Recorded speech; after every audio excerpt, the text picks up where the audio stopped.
Hello મિત્રો, આજે આપણે બનાવીશું આલુ પરોઠા. તો સૌથી પહેલાં આપણે આલુને બાફવા મૂકી દઈશું અને એની છાલ કાઢી દઈશું.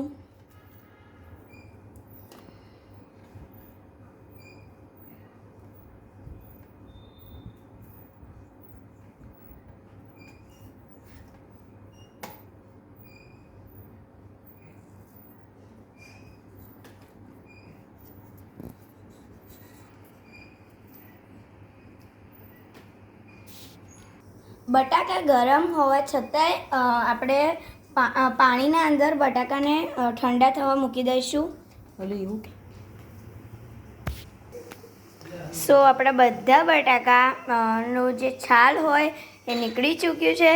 હવે તેને મેશ કરી દઈશું. તો આમાંથી આપણે કાઢીશું મેશર. તો હવે આપણે કરી દઈશું મેશ. એકદમ પ્રોપરલી મેશ થવા જોઈએ.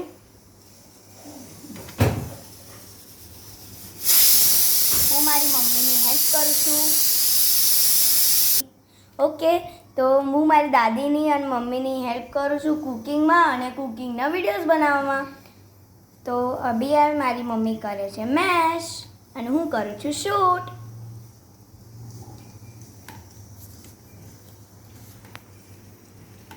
તો આપણા બટાકા પ્રોપરલી મેશ થવા આવ્યા છે. તો આપણા બટાકા પ્રોપરલી મતલબ મેશ થઈ ચૂક્યા છે. તો હવે આપણે એક મોટા કથરોટમાં કાં તો થાળીમાં કશામાં બી આપણે કાઢી નાખીશું. મેં થાળીમાંથી કઠરોટમાં મતલબ એડ કરી દીધું છે અને સરખી રીતે લૂછી લો. હવે આના અંદર સૌથી મસ્ત રીતે મેશ થશે. કેમ કે થાળી બહુ નાની પડતી હતી એટલે આપણે મોટો કથરોટ લઈ લીધો. નાના અંદર જ આપણે મસાલો કરવાનો છે અને એકદમ દબાઈને મેશ કરવાનું, જેનાથી એ બેસ્ટ બને અને થોડો બી કાઠું ના રહી જાય. એકદમ સોફ્ટ બનવો જોઈએ. થોડોસો બી કાઠો રહી જશે ને તો એ ફૂલશે, ઉપરથી દેખાશે. તો આપણે લઈ લઈશું મરચાં અને તેને કટ કરી દઈશું. હવે આના અંદર આવી જશે મરચાં. લીલા મરચાં હશે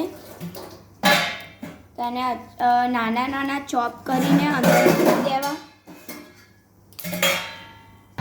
હવે આપણે જે લસણ હોય તેને એકદમ ક્રશ કરી દઈશું, મતલબ ખોડી દઈશું. તમારા આલુ પરાઠા એટલે એનું જે મેશ કરેલા બટાકા છે એના પ્રમાણે તમે લસણ મરચાં જેટલા બી મસાલા હોય તેના પ્રમાણે જ એડ કરજો. તમારી ફેમિલી કેટલું તીખું ખાઈ શકે છે, નહીં ખાઈ શકતું એના પ્રમાણે જ. અને અહીંયા ઓર મરચાં એડ થાય છે. હવે લસણના અંદર બી મરચાં એડ કરવાના છે અને એને ક્રશ કરી દેવાનું છે. ઓકે, તો આપણે એડ કરી દઈશું હાફ